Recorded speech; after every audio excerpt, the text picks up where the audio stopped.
سلام د نن سهار د 9 بجو خبرونو ته مو زه سمیع الامیني هرکلی وایم.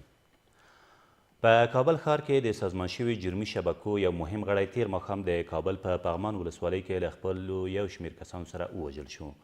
دغه کس چې عنایت قوچی نومیده تیره ورځ له خپلو شپږو وسلوالو کسانو سره چې پوځي یونیفورم یې هم پر ځان و د کابل ښار د څلورمې ناحیې له شاوخوا سیمې یو هایلکس موټر غلا او تر هغې وروسته پغمان ولسوالۍ ته وتښتېد.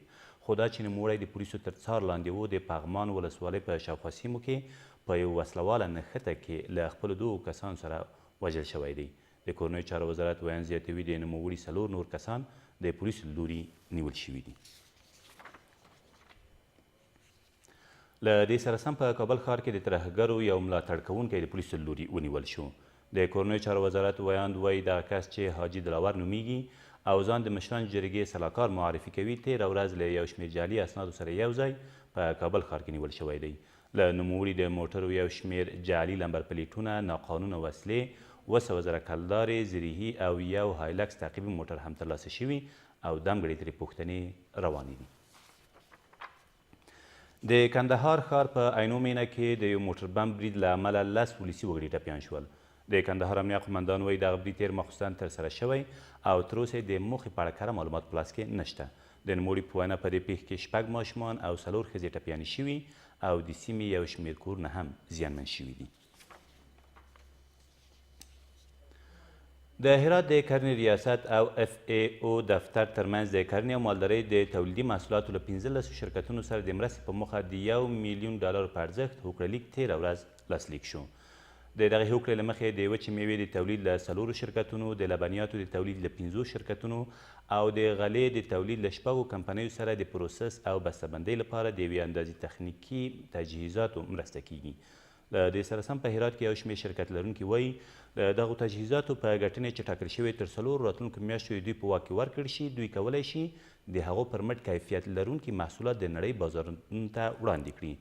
د افغانستان د کرنیزو توکو د معیاري پروسس او بسته‌بندۍ نشتون اروپایي او امریکایي بازارونو ته د افغاني محصولاتو د نه وړاندې کېدو اصلي لامل بلل کیږي. تفاهمنامه همکاری امضا شد که به این شرکت ها از طریق پروژه ارزش زنجیره زون غرب تجهیزات و امکاناتی که قبلا این شرکت ها نداشتن و به خاطر نبودی تجهیزات و امکانات تولید از زیادی از لحاظ کمی و کیفی پایین بود و همچنین در بازارهای جهانی محصولات صادراتی ما ارزش کمتر داشت. دغه پروژه به د لویدیځ زون په 3 ولایتونو کې فعالیت وکړي. د دغې پروژې لومړی هوکړهلیک په هرات کې لاسلیک شو او په هغې کې تر ټولو مخکښې کمپنۍ غوره شوي دي. یک پروژه خیلی مهمی به راستای رشد اقتصاد خانم‌ها می باشه و چون امکاناتی که به دست ما قرار میده ما میتونیم در آینده صادرات خارجی هم داشته باشیم. ما قبلا کارگر داشتیم مثلا با دست کار میکردن به کشور مثل ایران و اینا ری میکردیم، مثلا دبی، امارات اینا ری میکردیم، ولی در زمانی که بسته‌بندی 100% شو ازو بتونیم بگیریم به کشورهای اروپایی مثلا در سال مثلا ما 500 تن صادرات داشتیم، احتمال در سال 2000 تن بتونیم صادرات کنیم. او د هرات یو شمېر مدني لارویان او اوسیدونکي له ګاونډیو هیوادونو غواړي چې له افغان کډوالو سره سیاسي چلند ونه کړي. دوی په هرات ښار کې په یوه راټولېدنه کې همداراز له ایران او پاکستان وغوښتل چې له افغان سولې بهیره ملاتړ وکړي. له بل لوري د هرات یو شمېر مدني لارویان همداراز په افغانستان کې د فاطمیون ډلې له لوري د جلب و جذب او نورو هیوادونو ته یې له لیږلو اندېښمن دي او له کشفي او څرګریزو بنسټونو غواړي چې د دغه ډول ډلو مخه دې په جدي توګه ونیسي. متاسفانه در اواخر بعضی تصاویر در رسانه ها نشر شده برخوردی که با مهاجرین صورت میگیره و کاملا نگران کننده بود، خلاف کرامت های انسانی بود.